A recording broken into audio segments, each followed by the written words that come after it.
Good morning students. How are you? Welcome to all of you in physics class. बेटा हमने third A chapter start किया हुआ है जिसका नेम है न्यूटन्स लॉ ऑफ मोशन। हमने इसमें से फोर्स आर्टिकल को कवर कर लिया था, लीनियर मोमेंटम क्या होता है इसको भी स्टडी कर लिया था, Newton's first law of motion, Newton's second law of motion, Newton's third law of motion, dimension formula of force and unit of force, इस इन टॉपिक को भी कवर कर लिया था। Today our topic is impulse. So today our topic is impulse. सबसे पहले हम इसकी डेफिनेशन को स्टडी करते हैं। The force which act on the body for the short time is called impulsive force. बेटा जैसे मैंने आपको एक बार बताया था, जो फोर्स हमारी बॉडी पे शॉर्ट टाइम के लिए एक्ट होते हैं that force is called impulse. अब हम इसको एग्जाम्पल के थ्रू समझते हैं। लेट अस सपोज हमने बॉल को कैच करना है। जब हम बॉल को कैच करते हैं तो हम डेली लाइफ में क्या ऑब्जर्व करते हैं, हमारे हैंड पे फोर्स लगता है, बट वो force for a very short time लगता है। This short force is called impulsive force. मतलब कि जो फोर्स वो शॉर्ट टाइम के लिए एक्ट करेगा that force is called impulsive force, या हम उसको कह सकते हैं that is called impulse. Next example, जैसे हमने बॉल को किक मारना है। जब हम बॉल को किक मारते हैं तो हमारे फीट पे फोर्स लगता है, बट वो force for a very short time के लिए लगता है। This force is called impulse. Okay, next example देखो। जब हम जंपिंग करते हैं तो जब हम जंप करते हैं तो जो हमारे फीट हैं फ्लोर के साथ टच होते हैं। जब हमारे फीट फ्लोर के साथ टच करेंगे तो हमारे फीट के ऊपर एक फोर्स लगेगा। That force is called impulsive force. Impulsive force does not remain constant but change from 0 to maximum and maximum to 0। बेटा हम डेली लाइफ में क्या ऑब्जर्व करते हैं, जब भी हमें इम्पल्सिव फोर्स फील होता है तो उसकी वैल्यू कांस्टेंट नहीं होती। तो कैसे वेरी होती है उसकी वैल्यू? 0 से maximum, maximum to 0। So it is not possible to measure the value of impulse. इसलिए हम इम्पल्स की वैल्यू मेजर नहीं कर सकते। So we measure the total effect of force called impulse. इसलिए हम क्या करते हैं, total effect of force measurement करते हैं। This force is called impulse. So हम इम्पल्स को कैसे डिफाइन करेंगे?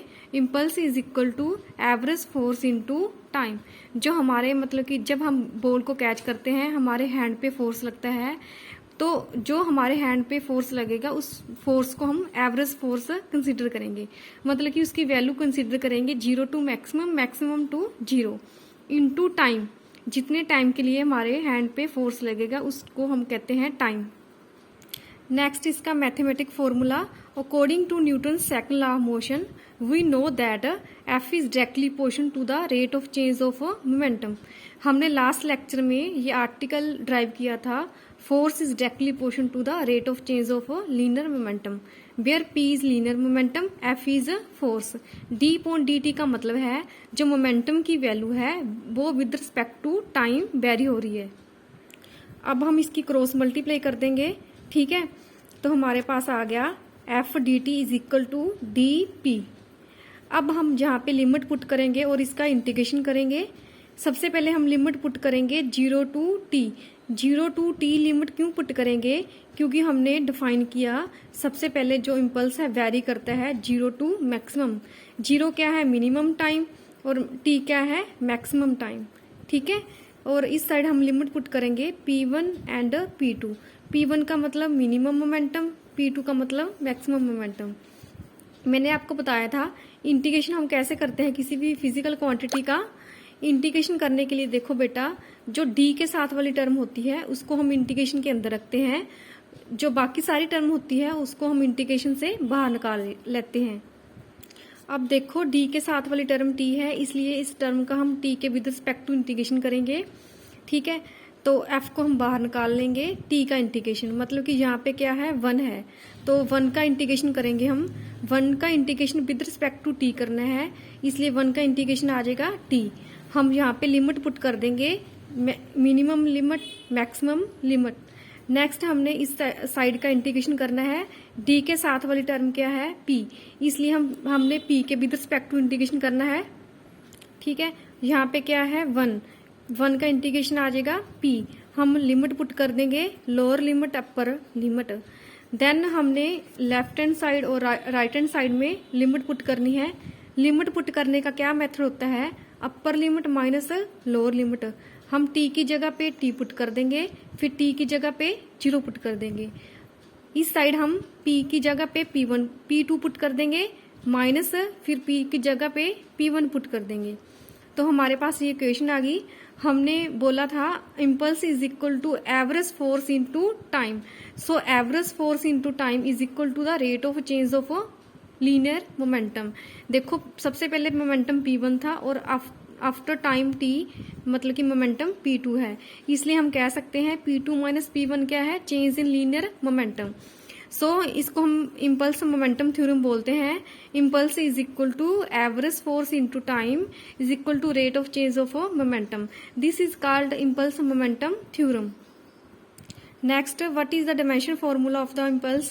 We know that impulse is equal to force into time. Force का डायमेंशन फॉर्मूला होता है m1 l1 t raise to power -2। Time का डायमेंशन फॉर्मूला होता है t, इसको सोल्व करके आ गया m raise power 1 l raise power 1 t raise power -1। क्योंकि यहाँ पे पावर -2 थी, यहाँ पे पावर 1 है, इसको सोल्व करके आ गया -1। नेक्स्ट हम इसकी यूनिट स्टडी करते हैं। एसआई सिस्टम में इम्पल्स की यूनिट होएगी न्यूटन सेकंड, क्योंकि फोर्स की एसआई सिस्टम में यूनिट न्यूटन होती है, टाइम की एसआई सिस्टम में यूनिट सेकंड होती है। सो इम्पल्स की एसआई सिस्टम में यूनिट होएगी न्यूटन सेकंड। सीजीएस में होएगी डाइन सेकंड, क्योंकि सीजीएस सिस्टम में फोर्स की यूनिट होती है डाइन, टाइम की होती है सेकंड। नेक्स्ट हम फोर्स और टाइम के बीच में ग्राफ ड्रा करते हैं। जब हमने फोर्स और टाइम के बीच में ग्राफ ड्रा किया, देखो अगर फोर्स मतलब कि ज्यादा होएगा, ठीक है, टाइम की वैल्यू कम होएगी। मतलब कि अगर टाइम की वैल्यू कम है तो फोर्स हम ज्यादा फील करते हैं। अगर टाइम की वैल्यू क्या होएगी, ज्यादा होएगी, T2 होएगी, तो हम फोर्स कम फील करेंगे। ठीक है, सो इन दोनों का प्रोडक्ट क्या होएगा, constant F1 T1 is equal to F2 T2। So impulse is equal to force into time. हमें पता है इम्पल्स किसके इक्वल होता है, force into time. But force into time हमने इम्पल्स मोमेंटम थ्योरम से क्या प्रूव किया है, चेंज इन लीनियर मोमेंटम। इस फॉर्मूले से ग्राफ से हमें क्या पता चलता है, जो फोर्स और टाइम का प्रोडक्ट है दैट इज कांस्टेंट। अगर टाइम ज्यादा होएगा तो हम कम फोर्स फील करेंगे, ठीक है, अगर टाइम कम होएगा तो हम ज्यादा फोर्स फील करेंगे। और फोर्स इंटू टाइम का प्रोडक्ट हमें क्या रिप्रेजेंट करता है, इम्पल्स। तो अगर हम फोर्स और टाइम के बीच में ग्राफ ड्रा करेंगे, वाई एक्सिस के लॉन्ग फोर्स को रिप्रेजेंट करेंगे, एक्स एक्सिस के लॉन्ग टाइम को रिप्रेजेंट करेंगे।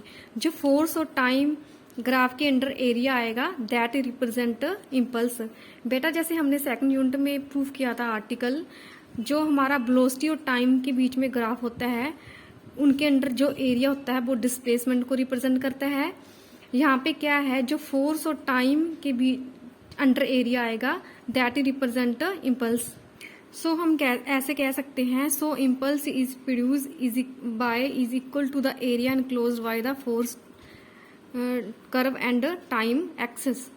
ओके, नेक्स्ट हम डिस्कस करते हैं application of the concept of impulse, जो हम एग्जांपल डेली लाइफ में ऑब्जर्व करते हैं। सबसे पहले इसकी एग्जांपल है, cricket player lower his hand while catching the cricket ball. जो क्रिकेट प्लेयर होता है जब वो बॉल को ऐसे करके कैच करता है तो अपने हैंड नीचे की तरफ कर लेता है। उसका क्या कारण है, देखो impulse is equal to force into time. Impulse momentum theorem से हमने क्या प्रूव किया, impulse is equal to force into time is equal to change in linear momentum. ठीक है, सो force is equal to change in linear momentum upon time.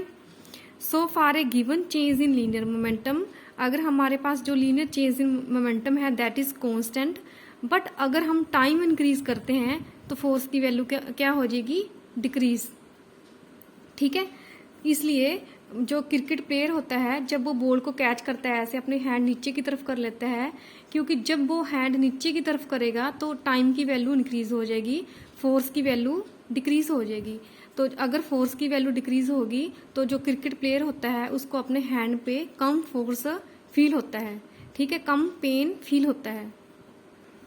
Next example हम daily life में क्या observe करते हैं, when a person fall from a certain height on a cemented floor receive more injury but when fall on a heap of sand receive less injury. देखो बेटा हमारे पास 2 type के floor हैं, एक तो सीमेंटेड फ्लोर, एक मतलब कि सैंड वाला फ्लोर। कोई भी पर्सन अगर सीमेंटेड फ्लोर पे जंपिंग करेगा तो उसको ज़्यादा पेन फील होएगा, बट वो पर्सन अगर सैंड वाले फ्लोर पे जंपिंग करेगा, ठीक है, तो उसको कम फोर्स फील होएगा। ये मतलब कि जो ये एग्जांपल है ये डेली लाइफ में हम ऑब्जर्व करते हैं, चाहे आप इसको प्रैक्टिकली अपने घर पे करके देख लेना, ठीक है। इसका क्या कारण है, देखो जो सैंड वाला फ्लोर होता है वहां पे जब वो मतलब कि पर्सन एकदम फॉल करेगा तो टाइम इंक्रीज हो जाएगा, टाइम इंक्रीज होने से क्या होएगा, फोर्स डिक्रीज हो जाएगा, इसलिए पर्सन को मतलब कि पेन कम फील होएगा। इसलिए हम कह सकते हैं when a person fall from a cemented height, ठीक है, certain height on a cemented floor receive more injury but when fall on a heap of sand receive less injury, ठीक है। Next, china ware and glass ware are wrapped in a paper.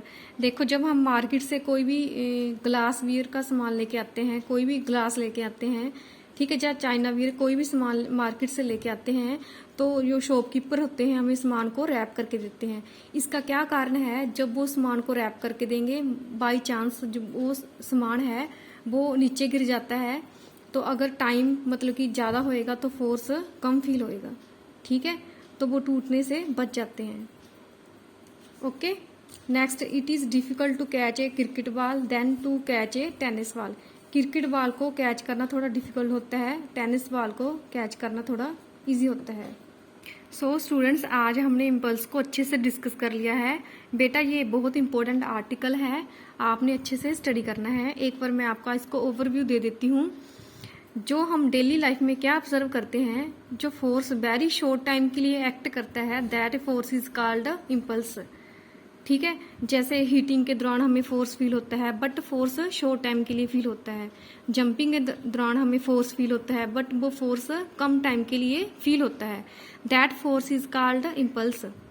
Next बेटा, इसमें कैसे question आते हैं Punjab school education board में, इसमें जैसे 3 मार्क्स का क्वेश्चन बन सकता है, 5 मार्क्स का भी क्वेश्चन बन सकता है। Define impulse, what is the dimension formula impulse and what is the unit of impulse, ठीक है। Define impulse, right the application of impulse, ठीक है।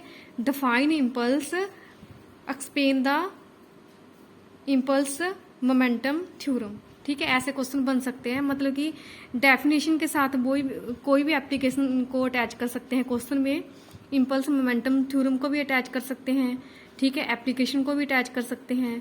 तो बेटा ये आर्टिकल आपने अच्छे से ध्यान से नोटबुक पे राइट करना है, इसकी एग्जाम्पल को अच्छे से समझना है। कोई भी प्रॉब्लम हो तो मेरे साथ कंसल्ट करना है। Okay, thank you, have a nice day.